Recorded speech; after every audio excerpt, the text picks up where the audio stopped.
The newest add-on from Caledonia Works caught my eye, due to being a locomotive that was never built in real life.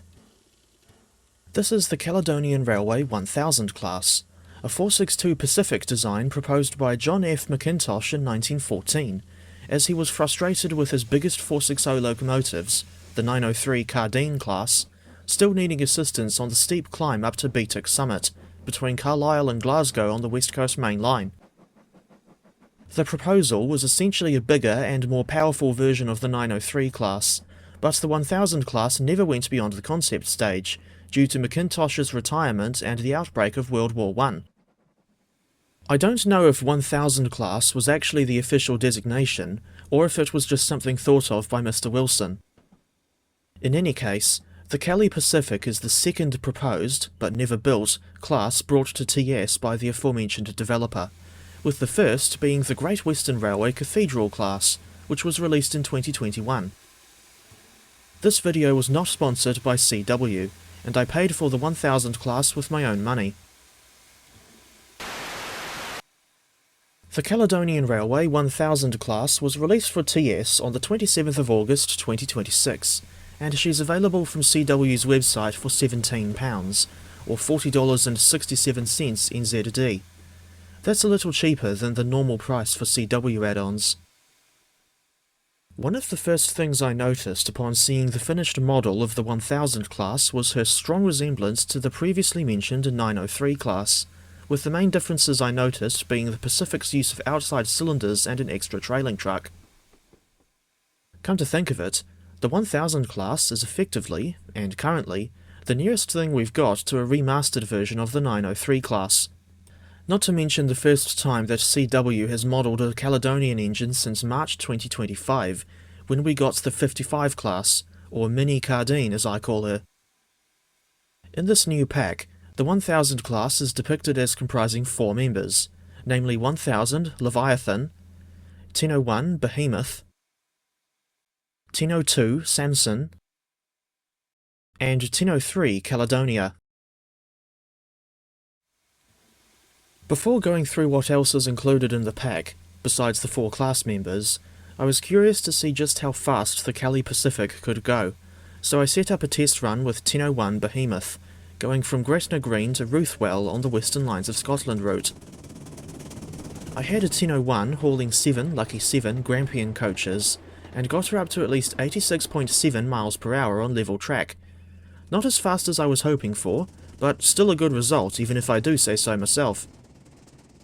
It's worth mentioning that the locomotive gives her best performance, without referencing the Tony Basil song Best Performance, if you maintain the fire mass at a steady 900 to 910 pounds. One random thing I noticed was the front end coupler hook pointing up on the Cali liveries, but not the LMS ones as well.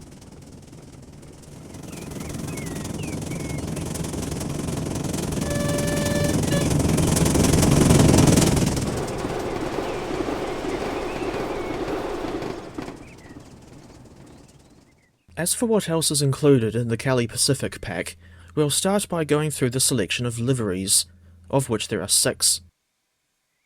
You get Caledonian Railway Dark Blue, CR Photographic Grey, CR Light Blue, Pre-1928 LMS Crimson Lake, Post-1928 LMS Lined Black, and LMS Post-War Black, which I normally associate with the rebuilt Royal Scots and Patriots. Incidentally, number 1000 herself shares her name with an old Central Pacific 440. As with all CW packs released after the LSWR N15, the Cali Pacific uses SimNation's Locomotion 2.0 scripting, meaning that you get features like realistic regulator and steam chest simulation, a functioning reverser lock, which needs to be held down the whole time when you move the reverser, customizable headlamp arrangement on both the locomotive and tender, although I'm not familiar with what the typical Caledonian Railway head codes would have been, advanced safety valves and chimney particles, adjustable safety valve and air pump volume,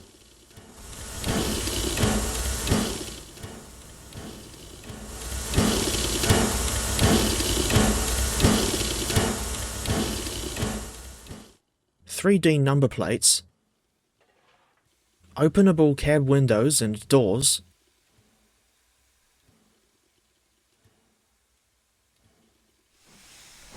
animated valve gear inside the frames, a good sound set with a loud exhaust spark, which I quite like,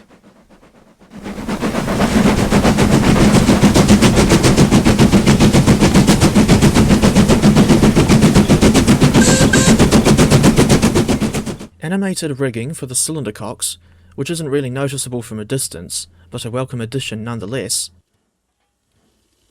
posable gauge glasses, lump firing simulation, fire intensity synchronized with the exhaust beat, and the option to choose between advanced and simple driving modes with Control A. The full list of features can be found on the add-ons listing at CW's website. There are no scenarios or rolling stock included with the 1000 class, but there are quick drive consists, and they require the Matrix Trains Caledonian Railway Grampian and 45-foot coaches available on Steam, both Cali and LMS variants of the aforementioned coaches, along with CW's Cali 123, LMS Princess Royal, and the Matrix Trains Cali 4 and 6 wheel coaches.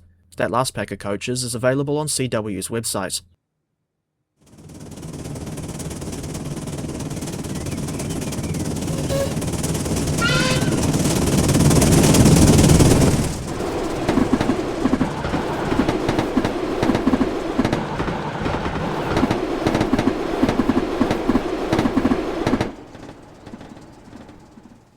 I was curious to see how the Cali Pacific would perform on the Settle and Carlisle line, so I conducted a test run from Ribblehead to Appleby.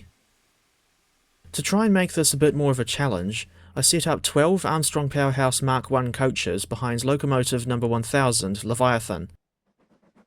Given the success of the test run from Grasner Green to Ruthwell, I went into this second test hoping for the best, especially considering the weight of all those coaches. Of course, I realised that the S&C is a very different route from the previously mentioned part of the Port Road, given the S&C's ruling grade of 1 in 100 on both sides of Aysgill Summit. As for how Leviathan performed on this run to Appleby, she started on a 1 in 176 uphill grade, but still got the heavy train moving without any wheel slip, although I had to open the regulator wider than 50% soon after starting in order to try and increase acceleration. She was up to 22 miles per hour upon reaching Ribblehead Viaduct, and her acceleration was more gradual once on the 1 in 100, but she still showed no signs of slowing down completely, and was up to around 52 miles per hour upon exiting Bleemore Tunnel. Throughout the run, I was trying to maintain the fire mass a bit higher than 910 pounds to accommodate for the locomotive working hard. This time, I decided to stick to the speed limit of 60 miles per hour, rather than being a rebel and thrashing the locomotive again to try and reach your absolute top speed. When I was on the gradients of 1 in 165 or steeper, I found that 40% was an ideal cut-off setting for the locomotive to be able to maintain speed, and still accelerate a little bit, without losing too much steam. Maintaining the fire mass around 970 pounds did the job on this run, and at no point during the climb to Aysgill Summit did the Leviathan's boiler pressure drop below 160 psi, so once over the summit, it was easy going for the rest of the journey through to Appleby, as opposed to Peach Bee or Banana Bee.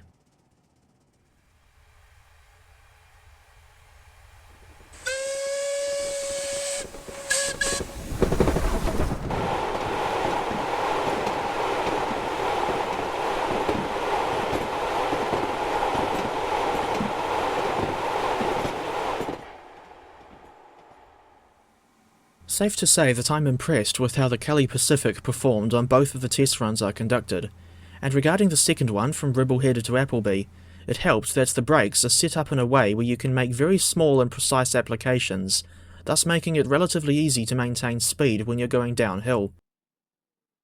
For those who are unfamiliar with how to drive Caledonia Works locomotives, I recommend watching my video on the Great Western Railway 4300 class, as that's where I go into full detail on the driving instructions, based on what's discussed in the manual. One last thing to note on the 1000 class. One of the cab camera views is positioned on the running board just in the right spot to get a look at the inside valve gear, although it is difficult to see.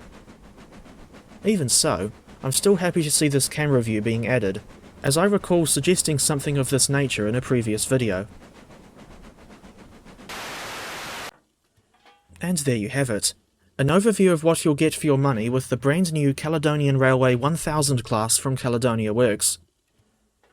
Although I am not sponsored by CW, I'm still hoping that the Cali Pacific sells well, not just because she's a fascinating locomotive in her own right, but also because Mr. Wilson has said that he might do other proposed designs, such as the GWR 9200 class, which was apparently a proposal for a massive 210-2 tank engine.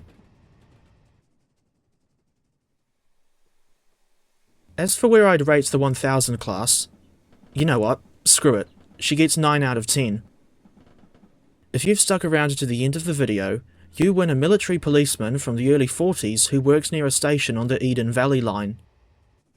It's the War Cop of War Cop.